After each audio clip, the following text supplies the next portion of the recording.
Hello everyone, welcome to my channel. मैं हूं अभिजीत गुप्ता और आज है day 50 of journalizing for 100 days series. और अगर मैं बात करूं कि आज मैंने पूरे दिन में क्या किया, तो आज मेरा छुट्टी था और 2 दिन की छुट्टी मुझे मिली है इकोनॉमिक्स के एग्ज़ाम के लिए। तो आज भी मैंने मतलब सुबह उठने के बाद पढ़ना चालू किया। कल तो पूरे दिन मैंने टाइम पास किया था, मतलब मोस्टली तो वीडियो देखा था और मीम्स वीम्स देख के आधा दिन तो ख़राब करता रहा था। फिर उसके बाद बहुत कम पढ़ा था। फिर उसके बाद मैंने थोड़ा सा पढ़ के फिर कल रात को सो गया। फिर आज सुबह उठा और आज सुबह फिर वापस पढ़ना चालू किया। जितने भी चैप्टर्स थे मैंने आज चालू किया था 7 चैप्टर से। 7 किया, 8 किया और 10th चैप्टर किया मैंने ये अभी तक सुबह से लेके। तो मैंने वो 3 चैप्टर्स अच्छे से किए और मैंने शायद से मतलब 6 चैप्टर में से इंडेक्स नंबर में से एक एक क्वेश्चन अच्छे से नहीं किया था, तो उसको वापस रिवाइज भी किया। तो इतना कंप्लीट किया और सब ये सब मतलब इतने इंपॉर्टेंट मतलब क्वेश्चन नहीं बोल सकते, बट इसमें से क्वेश्चन आते हैं और या तो जस्टिफाई में आ जाएंगे, या तो आंसर इन ब्रीफ में आ जाएंगे, या तो क्वेश्चन नंबर 5 में आ जाएंगे जिसमें पैरा मिला रहेगा, पैराग्राफ, या तो फिर उसमें डायग्राम रहता है तो वैसा रहेगा, तो उसमें भी आ सकता है। तो फिर इसीलिए पढ़ना बहुत ज़्यादा इंपॉर्टेंट हो जाता है।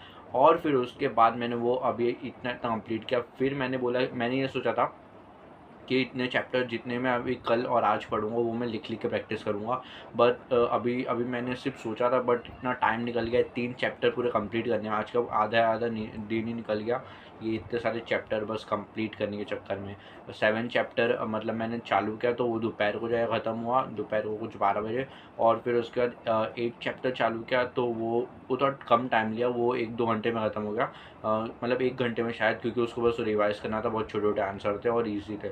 तो वो किया और फिर 9 चैप्टर मैंने स्किप किया, क्योंकि टीचर बोले कि या तो 8 चैप्टर तुम लोग स्किप कर सकते हो या तो 9th कर सकते हो अगर तुम्हारे बाकी सब चैप्टर क्लियर है तो फिर मैंने बोला 9th को पूरा स्किप नहीं करता हूँ, बट इसको एक बार बस थोड़ा ऊपर ऊपर से रीड करके चले आऊँगा, वैसा है। और 10 चैप्टर में बहुत छोटे छोटे क्वेश्चन एंड आंसर है, तो वो मैंने किए और फिर उसका भी बस मुझे एक बार रिवाइज़ करना है। फिर उसके बाद मैं अभी शाम को बैठा था कि ये जितने भी चैप्टर मैंने पढ़े हैं उनको एक बार लिख के भी प्रैक्टिस कर लेता हूँ। तो फिर उनको अभी प्रैक्टिस करा था, तो फिर मैंने चालू किया वो 7 चैप्टर में से जो था हम लोग का नेशनल इनकम। उसमें मैंने सबसे पहले तो डेफिनेशंस लिखे सभी क्वेश्चन एंड आंसर के। फिर उसके बाद मैंने फिर जितने भी चीज़ें मतलब क्वेश्चन एंड आंसर है वो एक करके लिखे। फिर उसके बाद आंसर एक एक पॉइंट वापस एक बार रीड किया और फिर उसके अंदर के पैराग्राफ को अपने ओन वर्ड्स में मैंने पेंसिल से बुक पे लिखा है, ताकि मैं अगर प्रैक्टिस रहेगा पहले से कि कौन कौन से पॉइंट्स लिखने आंसर में, तो मैं एग्ज़ाम में भी जाके सेम लिख के आऊँगा। तो फिर वो ऐसे नहीं शौक नहीं लगेगा उस टाइम में बैठ के, उस टाइम पे आंसर सोचना नहीं पड़ेगा मुझे कि ये लिखना था वो लिखना था।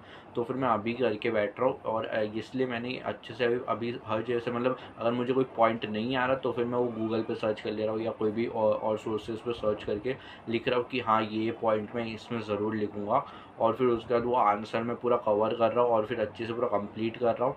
और फिर उसके बाद एक चैप्टर जिसमें हम लोग मोनोपोली है, ओलिगोपोली है, मोनोपोलिस्टिक कंपटीशन है, तो ये तो मैंने बहुत ध्यान से अभी लिख के किया, क्योंकि मोनोपोली का डेफिनेशन है और उसमें परफेक्ट कंपटीशन भी है। परफेक्ट कंपटीशन बहुत ज़्यादा इंपॉर्टेंट हो जाता है, क्योंकि वो मोस्टली 8 मार्क्स के लिए आ सकता है, वैसा क्वेश्चन है। तो उसमें 8 पॉइंट्स है, उसके फीचर्स है। पहले तो मैंने उसका डेफिनेशन अच्छे से लिखा जो दिया था जॉन रॉबिन्सन ने, तो फिर उसका डेफिनेशन अच्छे से लिखा मैंने। फिर उसके बाद मैंने अच्छे से एक्सप्लेन किया। जो स्टार्टिंग में एक्सप्लेन करना था वो मैंने गलती से डेफिनेशन के बाद एक्सप्लेन किया। फिर उसके बाद फीचर्स मैंने अच्छे से लिख के प्रैक्टिस किए। फिर उसके बाद मैं और आगे बढ़ा। फिर उसके बाद मैं आगे बढ़ के फिर मोनोपोलिस्टिक कंपटीशन वाले आंसर पे पहुंचा।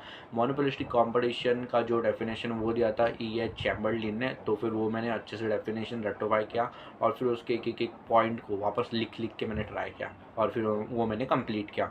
फिर उसके बाद ये चैप्टर में से ये तीन क्वेश्चन इंपॉर्टेंट है, 2 तो मैंने अभी बता दिए। एक जो इम्पोर्टेंट है वो है लास्ट का, वो एक अलग क्वेश्चन है।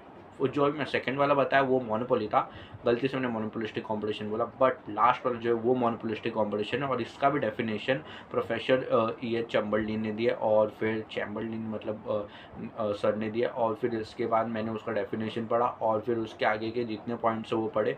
वो उसके पॉइंट्स पढ़ने में मुझे थोड़ा प्रॉब्लम आया, क्योंकि उसके पॉइंट्स बहुत बड़े बड़े, मतलब इतना बड़ा बड़ा पैर है उसमें, तो वो थोड़ा टाइम लगा मुझे समझने में। और फिर तो फिर इतने देर से बैठा था तो फिर ऐसा फोकस भी इधर उधर जा रहा था, तो फिर वो करने में थोड़ा प्रॉब्लम हुआ, बट मैंने वो भी लिख के कंप्लीट किया और एक पेज पूरा कंप्लीट हुआ। वो लिख के मैंने अच्छे से एकदम प्रॉपर हैंड राइटिंग में नहीं लिखा है, बस एक लिखने के लिए एक बार प्रैक्टिस के लिए लिख के रख लिया है कि मतलब एग्ज़ाम में जाके फिर ऐसा शॉकिंग ना लगे कि मैं क्या लिखूँ, तो पहले से प्रैक्टिस रहेगा। तो फिर वो करके रखा हो, और फिर अभी सोच रहा हूँ कि मैं 9th नहीं सॉरी 8th चैप्टर और 10th चैप्टर भी अभी लिख के एक बार प्रैक्टिस करके रख ही लूँ, क्योंकि वो भी पढ़ा ही है मैंने, और 5th चैप्टर भी कर ही लूँ अच्छे से। तो ये इतना था मेरे को लिख के करना बाकी है, और आज तो मैं यही सोच रहा हूँ कि ये कर लूँ, और फिर कल सुबह उठ के 1 to 4th चैप्टर जितने भी हैं मेरे वो पूरा करके रखूँ, और जो मैंने पहले नहीं किया था, तो फिर वो मेरा कल का प्लान है, और फिर परसों वो एग्ज़ाम है। तो आज का पूरा दिन ऐसा था, और अभी तक वीडियो देखने के लिए थैंक यू वेरी मच।